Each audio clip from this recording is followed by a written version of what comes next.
Hey everyone, BCom 6th semester ಮುಗೀತು and many guys are planning for CA intermediate. We are here. ಯಾವ ರೀತಿ BCom ದಲ್ಲಿ ಎಲ್ಲ concept ಅನ್ನು ಈಸಿ ಮೆಥಡ್ ಅಲ್ಲಿ ಕಲಿಸಿದಲ್ಲ ಅದೇ ರೀತಿ guys our daily life classes, access to complete syllabus, study material, mock test paper ನಿಮಗೆ CA intermediate ಪಾಸ್ ಮಾಡ್ಲಿಕ್ಕೆ 100% ಹೆಲ್ಪ್ ಆಗುತ್ತೆ. ಸರ್ ಏನೇನ್ ಸಿಗುತ್ತೆ ನೋಡಿ ಬಚ್ಚೋ, ಇವಾಗ ರಿಯೋ ಅಕಾಡೆಮಿದಲ್ಲಿ first time in Karnataka English with ಕನ್ನಡದಲ್ಲಿ ಕಲಿಸ್ತಾನೆ. ಎಲ್ಲ ಕಾನ್ಸೆಪ್ಟ್ ಅಷ್ಟು ಈಸಿ ಮಾಡ್ತೀನಿ.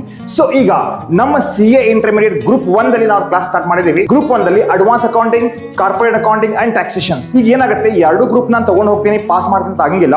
CA intermediate ಪ್ಲಾನ್ ಬೇಕು, ನಾವು ಪ್ಲಾನ್ ಕೊಡ್ತೀವಿ. ಈ ಪ್ಲಾನ್ ದಲ್ಲಿ ಬಚ್ಚೋ ನಿಮಗೆ in depth coverage of syllabus ಇರುತ್ತೆ, in the same time expert guidance ಇರುತ್ತೆ ಅಂಡ್ ಇಂಟರಾಕ್ಟಿವ್ ಕ್ಲಾಸಸ್ ಇರುತ್ತೆ. ಹೌದಪ್ಪ, ಲೈವ್ ಕ್ಲಾಸ್ ಅಲ್ಲಿ ಡೌಟ್ಸ್ ಕೇಳಬಹುದು, ಕ್ಲಿಯರ್ ಮಾಡ್ಕೋಬಹುದು. ಈ ಕಂಪ್ರಿಹೆನ್ಸಿವ್ ಸ್ಟಡಿ ಮಟೀರಿಯಲ್ ಇದೆ, ರೆಗ್ಯುಲರ್ ಅಸೆಸ್ಮೆಂಟ್ ಆಫ್ ಫೀಡ್ಬ್ಯಾಕ್ ಇದೆ ಅಂಡ್ ಕರಿಯರ್ ಸಪೋರ್ಟ್ ಇದೆ. ಹೌದು ಗೈಸ್, CA intermediate ಟಫ್ ಇದೆ ಅಂತಾರೆ. ನಾವು ಬರ್ತಾ ಇದೀವಿ ಈಸಿ ಮಾಡ್ಲಿಕ್ಕೆ. ಜಾಯ್ನ್ ಆಗಿ ಕ್ಲಾಸಸ್ಗೆ CA intermediate ಇನ್ ರಿಯೋ ಅಕಾಡೆಮಿ.